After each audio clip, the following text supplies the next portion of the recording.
Hello. What I'm working on right now is, I guess, a lathe accessory. Many of the premium live centers available to be used in the tailstock have a threaded nose on them for mounting accessories, and this is the one-way live center.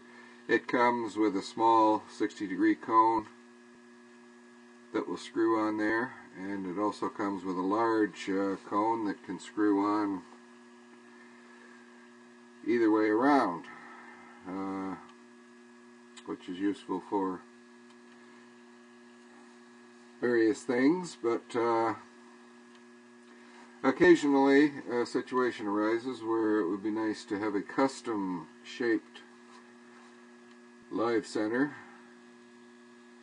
So it's worthwhile to buy a tap in the same threading as the nose on your live center. The one way uses a 3/4 by 10 thread, so I have a 3/4 by 10 tap that I bought for about $20.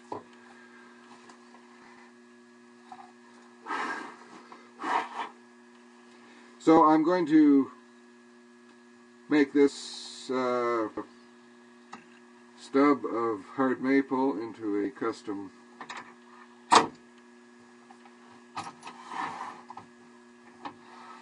tail support center. So according to my top chart, if I want to tap at 3/4 by 10, it says that I should drill at 21/32 of an inch. That is for making threads in metal. So I'm going to bore my hole at 5/8 of an inch.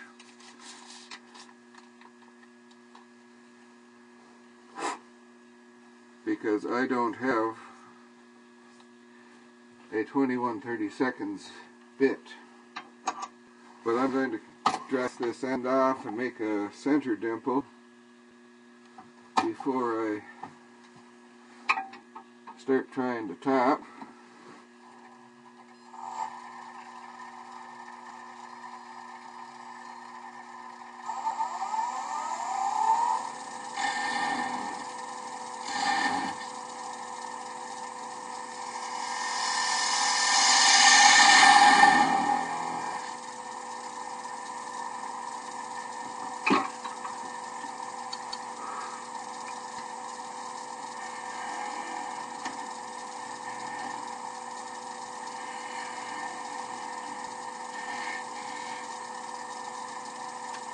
That'll help the bit start on center.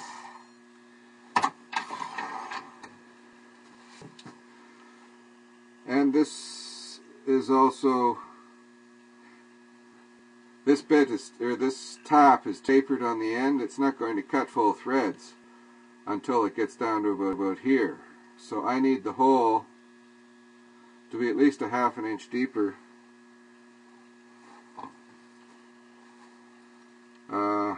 than the length of the threads that I'm trying to go over.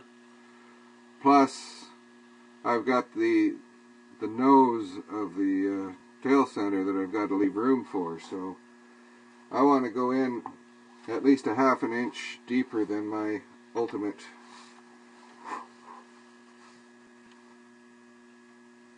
than what I actually need for the depth of the threads.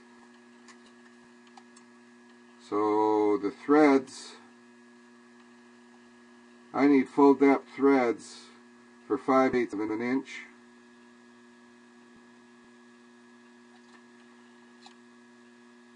So if I make my hole 1 1/8 inches, that would be fine.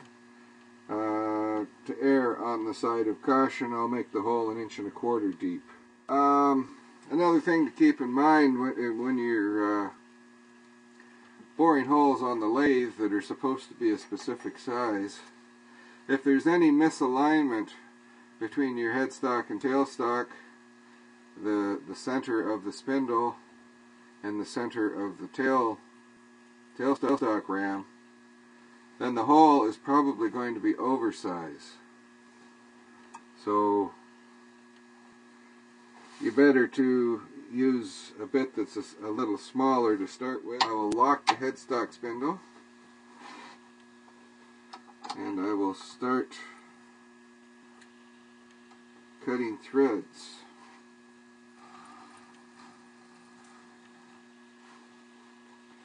Now when you're tapping in metal,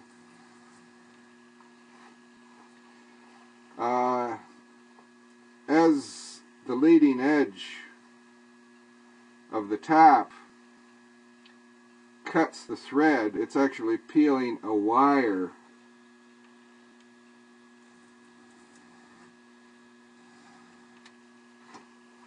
off of the metal, which collects in this gullet, but it can lay over and get in the way of the next tooth trying to take a bite, and it can mess up your threads. So when you're tapping metal, the recommended procedure is to go in one turn and then back out half a turn.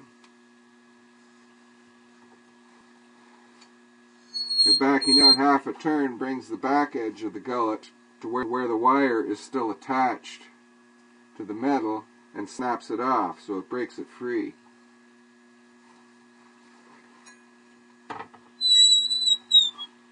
However, wood doesn't do that. You don't get a continuous wire peeling off.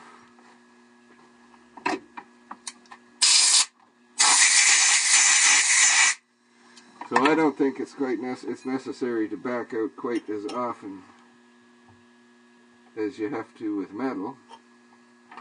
But you do still want to back out and clear the waste. And you want to keep this tail center snug in that dimple to keep the tap in line with the hole. You want to be able to shape that while it's mounted on the tail center, so that I know it's going to run true on the tail center.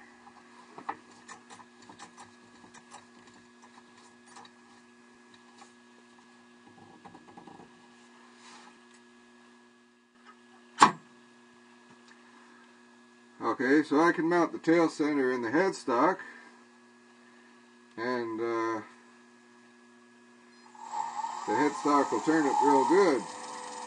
Unfortunately, as soon as I start trying to cut on here, it'll stop because it's mounted on a ball bearing.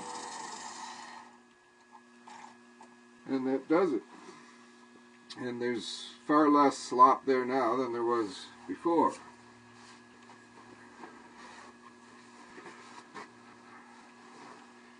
The only problem being, if I start the lathe up right now, that'll just fly right out. So I need to make sure that can't fly out, and the easiest way to do that is to put a piece of tape over it. Okay, so I've got that so it can't fly out this side. The head is preventing it from going any further in, and it's short enough that it doesn't stick out the other side and present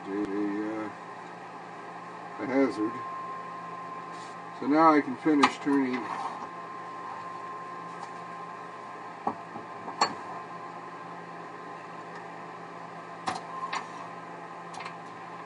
turn it across the end of this and finish screwing it up. I'll do that first, actually.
And in general, that is actually pretty much dead flat, which surprises me. Usually have to struggle to get something dead flat like that. But in most times you're going to want it slightly concave so that it's exerting pressure around the outside rim.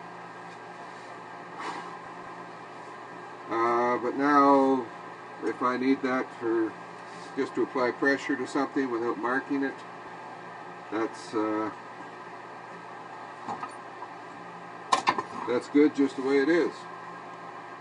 One thing that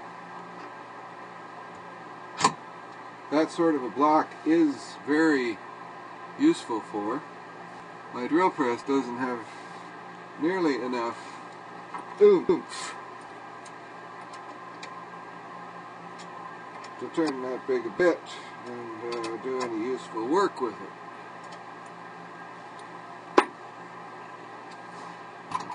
So at the time I developed this procedure, I guess, I was making bangles, bracelets, and I was boring holes big enough for somebody to put their hand through,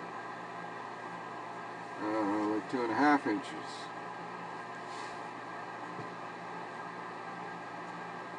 And I found that I couldn't do it on the drill press, so I needed a way to do it on the lathe, and that's when I made this block, which I made exactly the same way I made this one, only it's bigger.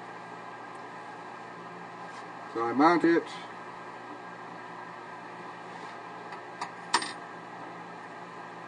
on the nose of my tail center.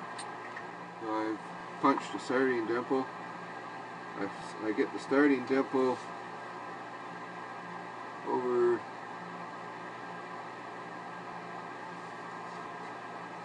the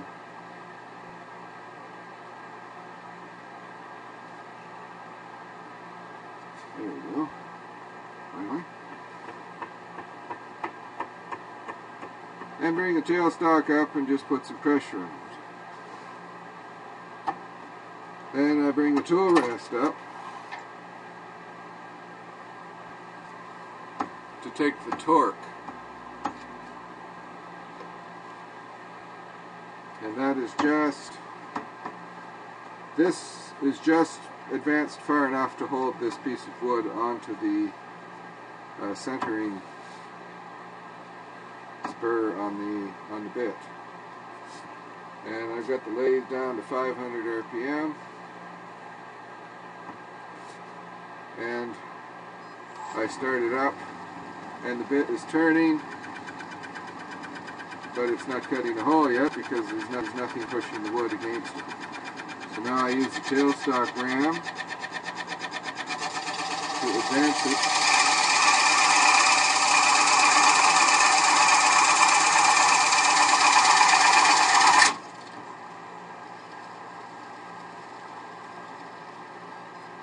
And the instant that bit comes through the back side, that block starts spinning.